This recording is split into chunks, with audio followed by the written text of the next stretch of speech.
Almost వాళ్ళు ఇప్పటికే దేకులేంగాసాల మెడ పట్టుకుంటే తొడగొట్టినట్టు 2 సాంగ్స్ పవన్కి ఫ్యాన్స్కి ఫీస్ట్ అన్నట్టు అదైపోయింది. ఇప్పుడు 2 వీక్స్లో 25 మిలియన్స్ ఏమో దాటింది సాంగ్.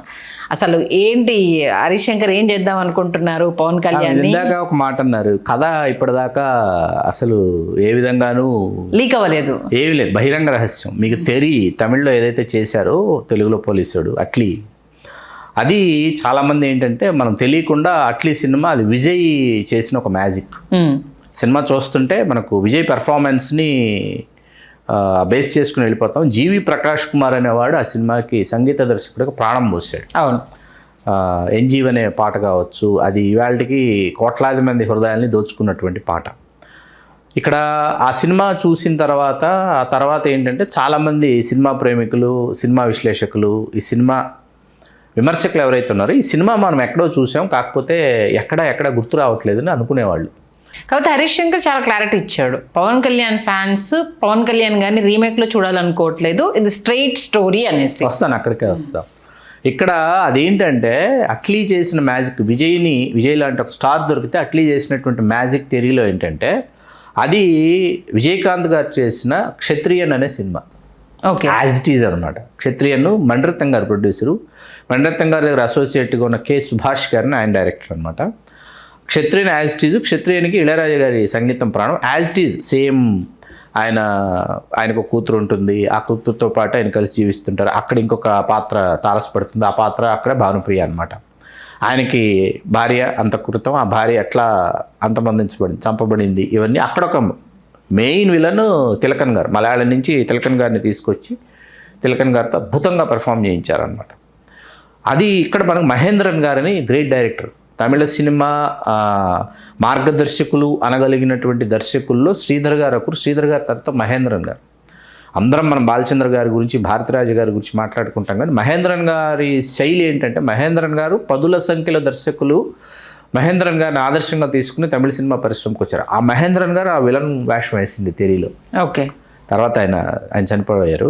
తర్వాత అది క్షత్రియన్ సినిమా, విజయకాంత్ గారు చేసినటువంటి క్షత్రియన్ సినిమానే తెరీ అనమాట. ఇప్పుడు తెరీలో విడిచిపెట్టిన విషయాలేంటి, క్షత్రియంలో ఉన్నటువంటి విషయాలేంటి అన్నది ఒకవైపు. అట్లాగే ఇటీవల కాలంలో కూటమిలో పవన్ కళ్యాణ్ గారు ఉండటం, ఫస్ట్ ట్రైలర్ ఏదైతే మీకు గుర్తుందో లేదో, గ్లాస్ పగిలే కొద్దీ పదునెక్కుతుంది, ఇట్లాంటి డైలాగ్స్ ఇవన్నీ ఏంటంటే అవి రిలేట్ చేసుకుంటూ ఈ సనాతన ధర్మము, పాత బస్తీ అల్లర్లు ఇవన్నీ కూడా ఇప్పుడు తీసుకొచ్చి దీంట్లో చొప్పించారు. యాజ్ ఇట్ ఈజ్గా అదే, కానీ ఆ మాటలు మార్పులు అనేటటువంటివి ప్రేక్షకుల్ని, మరీ ముఖ్యంగా పవన్ కళ్యాణ్ గారి అభిమానులు ఎవరైతే ఉన్నారో వాళ్ళని సమ్మోహితులను చేస్తాయి అనేటటువంటి విషయం. ఇందులో బాగా నాకు నచ్చిన అంశం ఏంటంటే, ఇందులో ఐటమ్ సాంగ్ లేకుండా చేయటం ఒకటి. ఇందులో ఐటమ్ సాంగ్ ఇప్పుడు ఆయన ఉప ముఖ్యమంత్రి హోదాలో కూటమిలో నేను కెవుకేక అనేటటువంటి పాటలకి ఆయన డ్యాన్స్ చేయకూడదు, బాగోదు కూడా.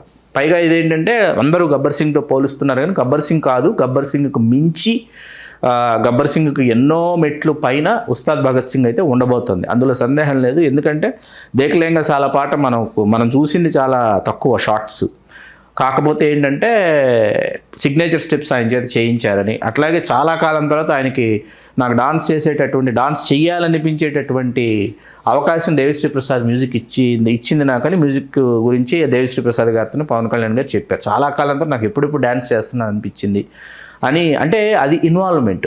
ఇప్పుడు పవన్ కళ్యాణ్ గారితో ఆయన ఇన్వాల్వ్ కాలేదండి, ఇది విమర్శ కాదండి, ఒక సినీ విశ్లేషకుడిగా నేను చెప్తున్నాను. ఇదే విషయాన్ని నేను ఆయనతో చెప్పాను ఒక సందర్భంలో.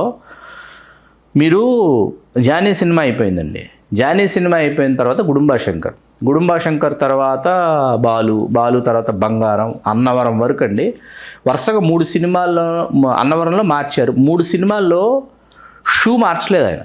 ఓకే, సాంగ్స్లో ఏమైనా మార్చుండొచ్చు తప్ప కాస్ట్యూమ్కి తగినట్టు ఓవరాల్గా ఆయన షూస్తోనే ఆయన యాక్ట్ చేశారు. నేను అది ఆయనతో చెప్పాను, ఎందుకు అట్లా జరిగింది. ఆయనకి ఒక కాస్ట్యూమ్ అసిస్టెంట్ ఒకడు ఉండేవాడు, అట్లాగే చీఫ్ కో డైరెక్టర్ షిప్పి గారు అంటారు, కళ్యాణ్ గారితో నాన్ స్టాప్గా అన్ని సినిమాలకు పనిచేసిన షిప్పి గారితో కూడా అన్నాను, షూ మార్చొచ్చు కదా, 3 సినిమాలు ఆడియో కవర్లో అదే షూ, ఆడియో క్యాసెట్ మీద అదే షూ, ఆడియో పోస్టర్ మీద అదే షూ, వాల్ పోస్టర్ మీద అదే షూతో కనిపిస్తున్నారు ఆయన, కావాలంటే చెక్ చేసుకోవచ్చు ఎవరైనా.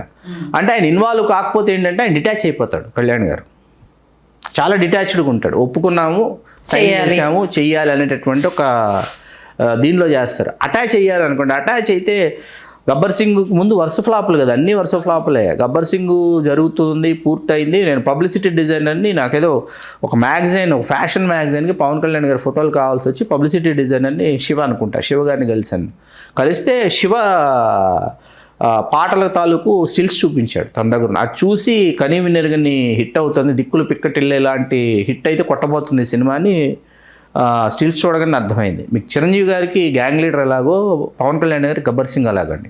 మీకు సేమ్ దీన్ని మళ్ళీ ఎవరితో ఈ సినిమాల యొక్క తీవ్రత ఎట్లా ఉంటుందంటే అల్లు అర్జున్కు రేసు గుర్రం అలాగా.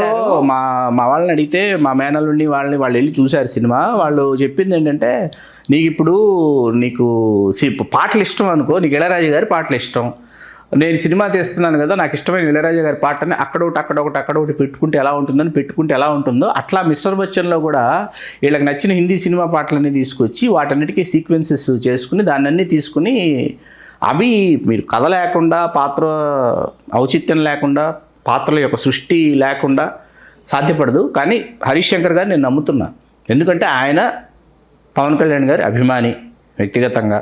మేము చాలాసార్లు ఆయన దర్శకుడు కాకముందు నుంచి, దర్శకుడై షాక్ లాంటి ఫ్లాప్ ఇచ్చిన తర్వాత కూడా కొన్ని కథా చర్చల్లో హరిశంకర్ గారిని వ్యక్తిగతంగా కలిసి, చాలా మంచి వ్యక్తి, చాలా మంచి వ్యక్తి, హృదయం ఉన్న వ్యక్తి, సాంకేతికంగా తనకి చాలా అవగాహన ఉంది, స్క్రిప్ట్ని చాలా అద్భుతంగా చేయగలడు, డైలాగ్స్ కూడా అద్భుతంగా రాయగలడు. కాబట్టి ఏంటంటే ఇందులో ఆ వీణుల విందు అయినటువంటి సంభాషణలతో పసందుగా ప్రేక్షకుల్ని, అభిమానుల్ని అలరిస్తాడని మనస్ఫూర్తిగా నేనైతే నమ్ముతున్నా. కథ అయితే యాజ్ ఇట్ ఈజ్గా క్షత్రియన్ విజయకాంత్ గారి కథ, అదే తెరి, అదే మనం తెలుగులో చేసిన పోలీసుడు. దానిలో మిగతా దినుసులన్నీ, మసాలా దినుసులన్నీ దట్టిస్తే మన తెలుగు వంటకం ఎలా అయిందన్నది మనం ఇప్పుడు చూడాలి 19వ తేదీ. వదిలేండి, అది ఇంకా ఎంత తీవ్రమైన డిసప్పాయింట్ ఫ్యాన్స్ అందరికీ. అసలు గబ్బర్ సింగ్ ఎక్కడ, సర్దార్ గబ్బర్ సింగ్ ఎక్కడ, అసలు పవన్ కళ్యాణ్ ఎలా వాడుకోవాలి, ఎలా వాడుకున్నారు అనేసి అని చాలా విమర్శలు వచ్చాయి. దాన్ని దర్శకుడు కూడా మారాడు. మీకు దాన్ని గుర్తుంటే, మీకు సంపత్ నంది చెప్పిన మీటర్లో చేస్తే సినిమా సూపర్ హిట్ అయ్యింది. ఇలాగే ఉండాలి, ఇలాగే చేద్దాం వినలా.